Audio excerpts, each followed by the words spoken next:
Good afternoon students. कल अपन से एक स्टूडेंट्स ने 2.1 का पहला और दूसरा सवाल समझाने के लिए रिक्वेस्ट की थी। तो 2.1 का जो पहला और दूसरा सवाल है वो दोनों मैं करवा रहा हूँ आपको। 2.1 का जो पहला सवाल है वो ये है, सिद्ध करो प्रश्नावली 2.1 क्वेश्चन नंबर पहला, सिद्ध करो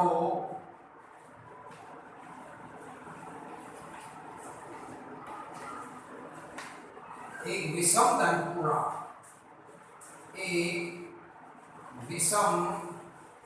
धन पूर्णांक का वर्ग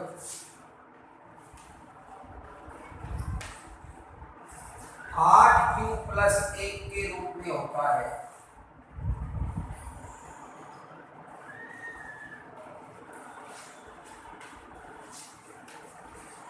जहां प्रश्न में दिया है, जहां q एक धनात्मक पूर्णांक है,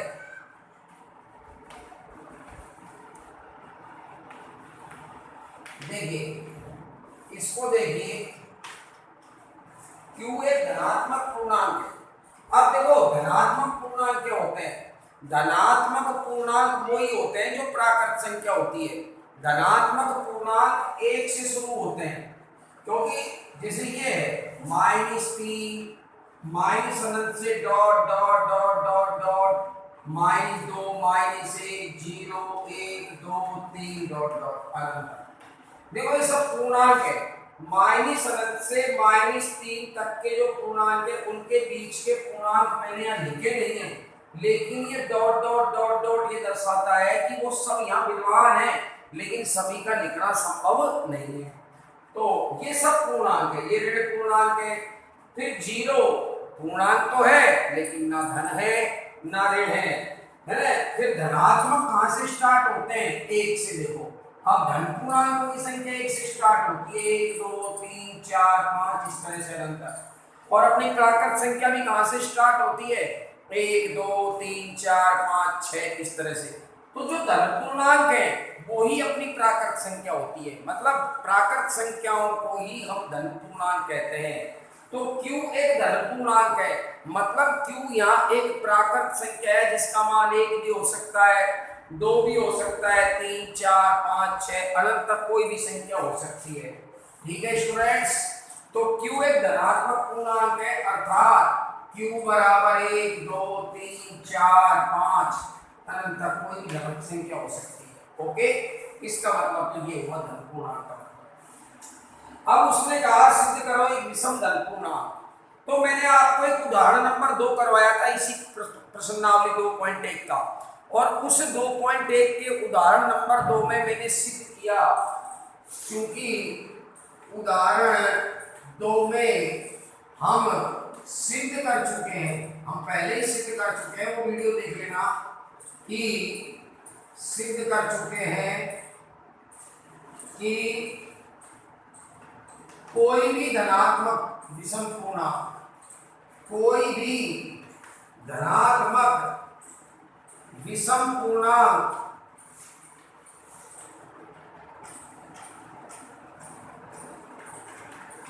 दो q + 1 रूप में होता है।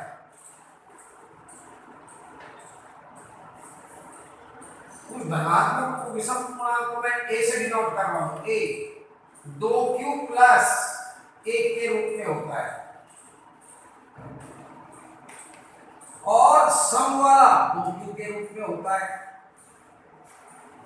उदाहरण नंबर 2 में आप देखना उस वीडियो को, मैंने सिद्ध करवाया है उदाहरण नंबर 2 में कि विषम धनात्मक पूर्णांक a 2q + 1 के रूप में होता है, और सम धनात्मक सम पूर्णांक a 2q के रूप में होता है। तो चूंकि यहाँ विषम की बात करिए तो हम जानते हैं, सिद्ध कर चुके हैं, अर्थात a बराबर 2q + 1, a 2q + 1 के रूप में होता है, जहां a क्या है? कोई भी धनात्मक विषम पूर्णांक मान लिया मैंने। ठीक है, धनात्मक विषम का मतलब a बराबर 1, ए बराबर धनात्मक भी हो और विषम भी हो, तो ये सब धनात्मक है, विषम 1 3 5 1 3 5 ये सारे धनात्मक विषम है, इनको 2q+1 के रूप में लिखते हैं, सिद्ध कर चुके हैं। अब उसने प्रश्न में ये कहा स्टूडेंट्स कि धनात्मक विषम पूर्णांक का वर्ग, यहाँ वर्ग की बात करिए और यहाँ वर्ग नहीं है, ये तो धनात्मक विषम पूर्णांक है 2q+1 के रूप में, लेकिन इस प्रश्न में हमको उसने वर्ग की बात करी है, तो हम इसके वर्ग के लिए दोनों ओर वर्ग कर देंगे। ये तो उदाहरण 2 में हमने ये पढ़ा कि कोई भी धनात्मक विषम पूर्णांक 2q+1 के बराबर होता है, ठीक है, और यहाँ उसके वर्ग की बात करवा रहा है कि उसका वर्ग 8q+1 के रूप में होता है, तो वर्ग के लिए हम इसका दोनों ओर क्या कर देंगे वर्ग, क्योंकि एक तरफ वर्ग नहीं होता समीकरण में, दोनों तरफ होगा, तो दोनों ओर वर्ग करने पर, दोनों ओर वर्ग करिए स्टूडेंट्स, तो ये आ जाएगा a² बराबर 2q+1 का होल स्क्वायर दोनों। अब ये a² जो आया है धनात्मक विषम पूर्णांक, इसका वर्ग जो ये बोलेंगे हम ये वाला, ये 8q+1 के रूप में आना चाहिए, ठीक है स्टूडेंट्स। देखिए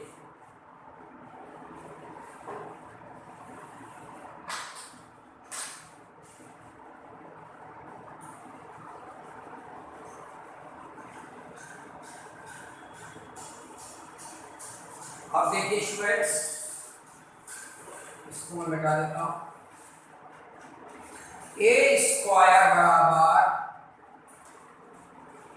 2q+1 का होल स्क्वायर खुलेगा आपका a+b के होल स्क्वायर से, a+b का होल स्क्वायर का सूत्र क्या होता है a² + 2ab + b², मतलब ये a है और ये b है, a की जगह 2q रखेंगे, 2q का होल स्क्वायर प्लस 2 × a का मान 2q और इंटू b का मान आपका 1 और प्लस b² का हो गया आपका, b का मान 1 है, 1 का स्क्वायर, इस सूत्र से इसको खोल दिया, a² बराबर 2 का स्क्वायर 4 और q के स्क्वायर q², मतलब इसका स्क्वायर बोलेंगे कि 2 पे भी स्क्वायर है q पे भी है, और ये 2 दूनी 4q और प्लस 1 स्टूडेंट्स, प्लस 1 को हम अलग रखेंगे क्योंकि हमें 8q+1 चाहिए, तो मैं +1 को अलग रख रहा हूँ, ठीक है। अब देखिए स्टूडेंट्स यहाँ पर, अब यहाँ देखिए, इसको देख लीजिए, अब यहाँ पर स्टूडेंट्स आप ये देखेंगे कि इसको देखेंगे अपन, इसको बोलेंगे 4q² + 4q का मान लेंगे, q बराबर 1 लेने पर, मैंने आपको बताया ना q के मान आपको प्रश्न में पहले लिखवा दिए थे अपन ने, q बराबर, q धनात्मक पूर्णांक है तो q का मान क्या होगा 1, q बराबर 1 2 3 4 अनंत तक कितने भी ले सकते हो, ठीक है, तो q बराबर का इसमें 1 रखूं मैं, तो 4 × 1 का स्क्वायर प्लस 4 + 4 बराबर कितने हो गए 8, या फिर ऐसा कर लीजिए, इसमें से स्टूडेंट्स 2 कॉमन ले लीजिए,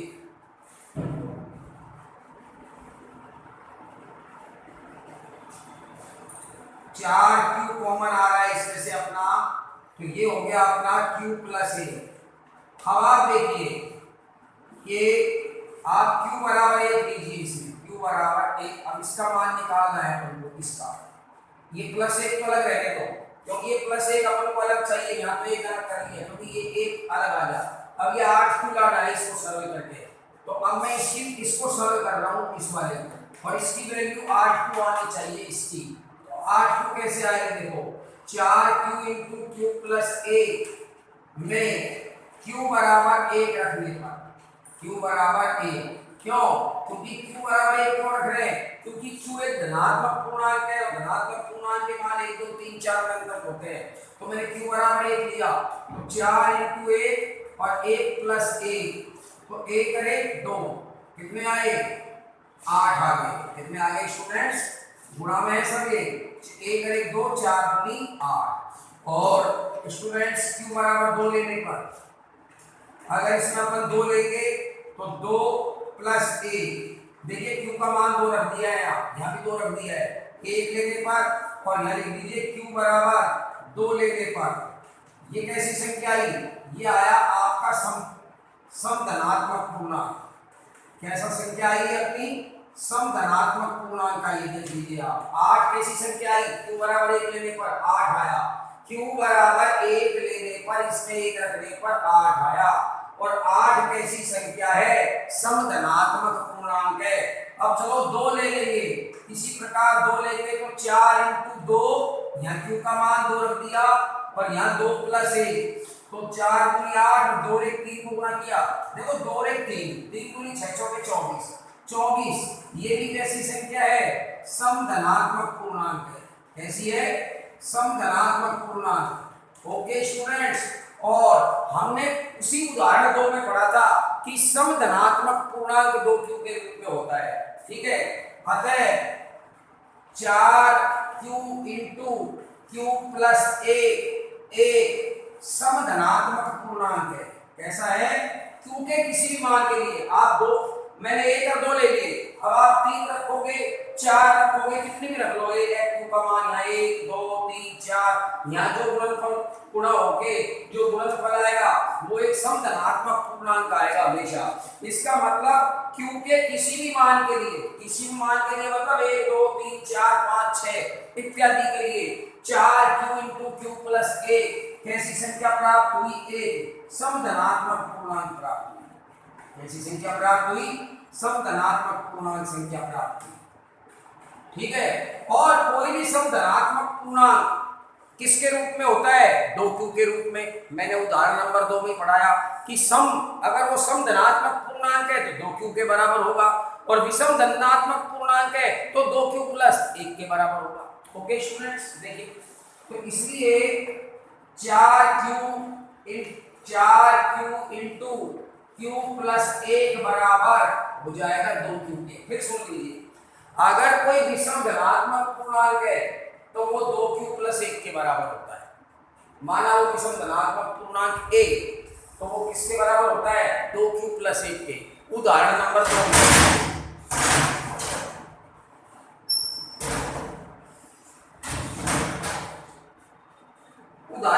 2 में पढ़ाया था। उदाहरण नंबर 2 में विषम धनात्मक पूर्णांक a है तो वो 2q + 1 के बराबर होता है, और सम है तो वो 2q के बराबर होता है। तो मेरा ये जो 4q × q + 1 में जब मैंने q का मान 1 2 3 4, आप कहोगे सर q के मान 1 2 3 4 कहां से आए? अरे भाई यहाँ से आए, वो धनात्मक पूर्णांक है, धनात्मक पूर्णांक यही होते हैं प्राकृत संख्या। तो q के मान ये रखने पर मेरे पास 1 रखा, मैंने 1 चेक किया, 8 आया, सम धनात्मक पूर्णांक है। ये दिखा है मैंने सम धनात्मक पूर्णांक, और 2 रखा 24 आया, ये भी सम धनात्मक पूर्णांक है। आगे कोई और मान रखोगे तब भी सम धनात्मक पूर्णांक आएगा। तो इससे क्या सिद्ध हुआ कि 4q × q + 1 क्या है? सम धनात्मक पूर्णांक है। और हम जानते हैं उसी उदाहरण नंबर 2 में कि कोई भी सम धनात्मक पूर्णांक है तो वो 2q के बराबर होता है, और विषम है तो 2q + 1 के बराबर होता है। इसका मतलब 4q × q + 1 का मान 2q के बराबर है। क्यों है? क्योंकि ये पूरा क्या सिद्ध हुआ? सम धनात्मक पूर्णांक। और सम धनात्मक पूर्णांक उदाहरण नंबर 2 में हमने क्या सिद्ध किया? 2q के बराबर होता है। ओके स्टूडेंट्स, तो इसका मान हो गया अपना 2q।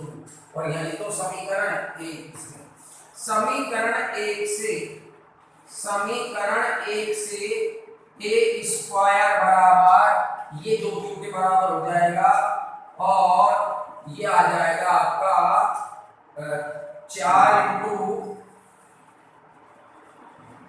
4 को भी रहने दो, आप ऐसा करो q × q + 1 रख लो, 4 को रहने दो, यहाँ q का मान 1 रखो, तो देखो 4 को हटा दो, 4 को हटा दीजिए, आपको 4 दिक्कत कर रहा है तो कोई बात नहीं, मैं केवल q × q + 1 ले रहा हूँ, q × q + 1 ले रहा हूँ।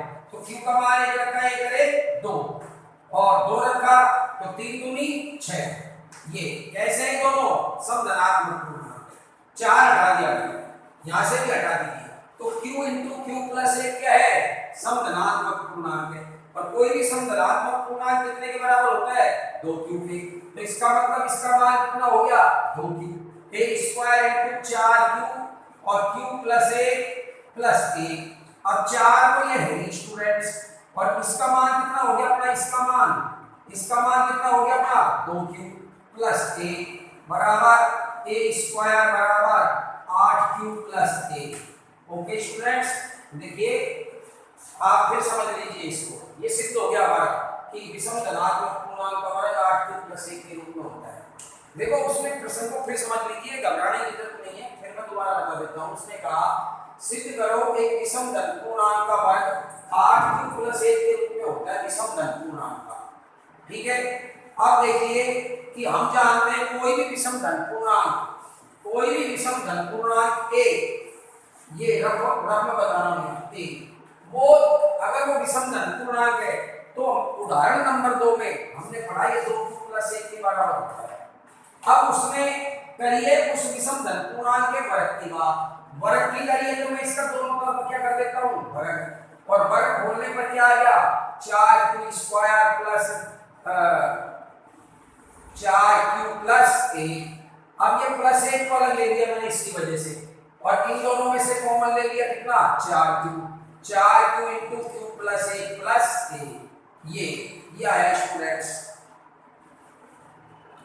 अब मुझे ये एक तो आया मेरा, ये खोला मैंने, ये खोल दिया 4q square plus 4q plus 1। अब मैंने 4q कॉमन ले लिया, यहाँ से तो यहाँ q बचेगा, q स्क्वायर में से q आ गया, यहाँ नहीं बचेगा। अब मुझे सिर्फ ये करना है कि ये तो एक है ही, और इस पूरे का मान, इसका मान 8q आना चाहिए, तो इसमें से मैं 4 को छोड़ रहा हूँ, 4 को आप भी छोड़ दीजिए, 4 में लेने से आप कंफ्यूज हो जाएंगे। ठीक है, मैं q इंटू q प्लस 1 ले रहा हूँ और इसको देख रहा हूँ ये क्या आता है। तो चूंकि q अब क्या है अपना एक धनात्मक पूर्णांक है, और धनात्मक जो पूर्णांक होते हैं वो प्राकृत संख्या ही होती है, अर्थात q के मान यहाँ 1 2 3 4 इस तरह से होंगे। तो अपन ने यहाँ q इंटू q प्लस 1 में q बराबर पहले क्या रखा 1, तो आया 2। अब 2 कैसी संख्या है, समधनात्मक पूर्णांक है, आप सब जानते हैं।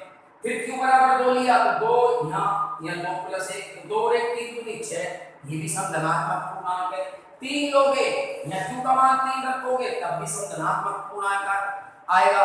तो इससे ये सिद्ध हुआ कि ये जो q इंटू q प्लस 1 है ये एक समधनात्मक पूर्णांक है। अब हम जानते हैं उदाहरण नंबर 2 में हमने पढ़ा कि यदि कोई पूर्णांक समधनात्मक पूर्णांक है तो वो 2q के रूप में होता है, मतलब 2q के बराबर होता है। अब ये सिद्ध हो गया कि ये समधनात्मक पूर्णांक है, तो ये 2q के बराबर होगा। तो समीकरण 1 में मैंने q इंटू q प्लस 1 इसकी जगह कितना रख दिया, यहाँ इसकी वैल्यू 4 तो है ही, में इसका मान क्या रख दिया 2q, 4 बनी 8q प्लस 1। सिद्ध हो गया कि जो हमने विषम धन पूर्णांक a माना उसका वर्ग a स्क्वायर 8q प्लस 1 के बराबर होता है, इति सिद्धम। ओके स्टूडेंट्स,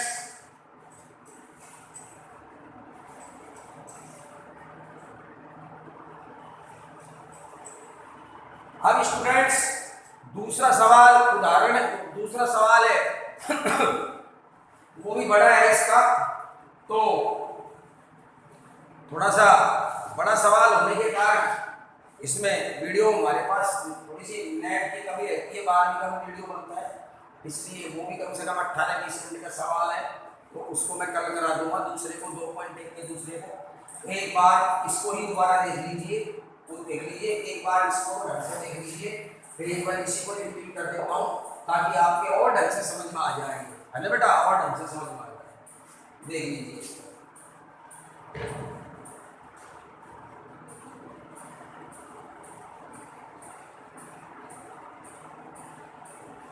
देखिए दोबारा देखिए, दोबारा से देखिए, वो कह रहा है विषम धन पूर्णांक का वर्ग, माना वह विषम धन पूर्णांक ए, या फिर लो चूंकि हम जानते हैं या हम सिद्ध कर चुके हैं उदाहरण नंबर 2 में। रब है ये, रब नहीं समझा रहा हूँ, इसको मत उदाहरण, ये तो मैं रब नहीं समझा रहा हूँ। हम उदाहरण 2 में सिद्ध कर चुके हैं, क्या सिद्ध कर चुके हैं उदाहरण 2 में कि कोई भी विषम धन पूर्णांक है वो 2q प्लस 1 के बराबर होता है। तो माना वह विषम धन पूर्णांक मेरा a है, तो a बराबर 2q प्लस 1, उदाहरण नंबर 2 से सिद्ध कर चुके हैं, अपनी तरफ से नहीं। अब वो कह रहे हैं उसका वर्ग मतलब a का वर्ग, दोनों ओर वर्ग कर दो, 2q प्लस 1 का होल स्क्वायर, a स्क्वायर बराबर 4q square plus 4q plus 1। ये मत करना, ये तो समझा रहा हूं आपको रफली दोबारा। अब इसमें 1 प्लस का है तो प्लस का 1 तो ये आ गया, इसको तो अलग रख लो और इन दोनों में से 4q कॉमन ले लो, q प्लस 1 प्लस 3। अब चूंकि वो कह रहा है, प्रश्न में कह रहा है q एक धनात्मक पूर्णांक है, तो q बराबर 1 2 3 4 5। क्योंकि जो धनात्मक पूर्णांक होते हैं वही हमारी क्या होती है, प्राकृत संख्या होती है, उन्हीं को धनात्मक पूर्णांक कहते हैं। तो अब मेरा 1 तो ये आ गया है, अब मुझे इस पद को किसके बराबर करना है, 8q के। तो 4 को तो रहने दो और q इंटू क्यू प्लस 1 को चेक करो, इसमें q का मान 1 लो, 1 प्लस 1 2 आ गया, 2 लेंगे, 2 इंटू 2 प्लस 2, 2 प्लस 1 6 आ गया, 3 लेंगे, 3 इंटू 3 प्लस 1 4 दिया 12 आ गया। ये 2 6 12 मतलब 4 रखोगे, इस तरह से जितनी भी q के मान रखोगे सारे कैसी संख्या आई है, ये 2 6 12 ये है समधनात्मक पूर्णांक। तो ये सिद्ध हो गया कि q इंटू क्यू प्लस 1 समधनात्मक पूर्णांक है। अब उदाहरण 2 में अपन ने ये भी सिद्ध किया कि कोई पूर्णांक धनात्मक समपूर्णांक है तो वो 2q के रूप में होता है, मतलब 2q के बराबर। इसका मतलब q इंटू क्यू प्लस 1 का मान 2q के बराबर है। अब इस समीकरण 1 में मैंने इसमें 4 तो ये है ही गुणा, ये q इंटू क्यू प्लस 1 की जगह 2q रख दिया, 4 दूनी 8 को आ गया, 1 प्लस 1 आ गया। तो सिद्ध हो गया धनात्मक विषम पूर्णांक 1 का वर्ग 8q प्लस 1 के रूप में होता है। फिर भी नहीं समझ में आया हो तो मुझे बता देना, और दूसरा कल बता देंगे क्योंकि वीडियो थोड़ा बड़ा हो जाएगा और नेट की कमी रहती है। 12वीं क्लास का वीडियो बनाते हैं हम, उसमें थोड़ा सा 4-5 GB का बन जाते हैं दोनों वीडियो, इतना नेट नहीं होता, तो उसके लिए क्षमा चाहते हैं। कल आपको 2.1 का दूसरा सवाल बता देंगे। Okay, thank you. और जिस बहन जी ने मुझसे कल ये सवाल पूछा वो बहन जी प्लीज़ मुझे फ़ोन करके बताए कि उसके समझ में आया या नहीं आया, ये दोबारा बताना है, जैसा भी हो, ठीक है। Thank you.